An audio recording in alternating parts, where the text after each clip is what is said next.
Ang Los Angeles Lakers mga kabasketball ay tila nasa isang commanding position na papunta sa second half ng laro laban sa Utah Jazz.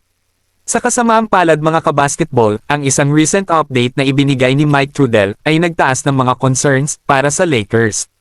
Ang starting center ng Lakers na si DeAndre Ayton mga kabasketball ay naiulat na ruled out para sa nalalabi ng laro laban sa Jazz after sustaining a knee contusion.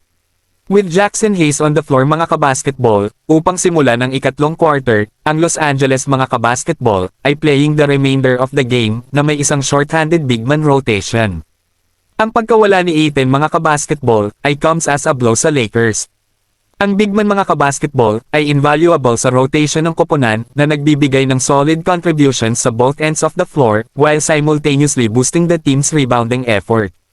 Para sa season, si DeAndre Ayton mga kabasketball ay nag-average ng 16.5 points, 8.8 rebound, 0.9 blocks, at 0.7 steals bawat laro sa 69.9% shooting from the field. While these are impressive figures, si Ayton mga kabasketball ay tila nag-struggle laban sa Utah Jazz. Sa 13 minuto, ang big man ng Lakers mga kabasketball ay nag-post ng 2 puntos at 3 rebound sa 1-for-2 shooting from the field. Bagaman ang kanyang impact sa statsheet mga kabasketball ay negligible, maliwanag na si Ayton ay isang key rotation player. With the purple and gold, na pinipilit na ipasok sina Hayes at Maxi Kleber laban sa Utah Jazz, ang team finds itself in a tough position upang simulan ang second half. Sa kabilang balita mga kabasketball, ang Dallas Mavericks center na si Anthony Davis at Charlotte Hornets guard na si LaMelo Ball mga kabasketball ay nasa center ng kamakailang trade speculation. Ang disastrous na pagsisimula ng Mavericks at si Ball mga kabasketball reported dissatisfaction sa Hornets ay have spiked rumors involving both.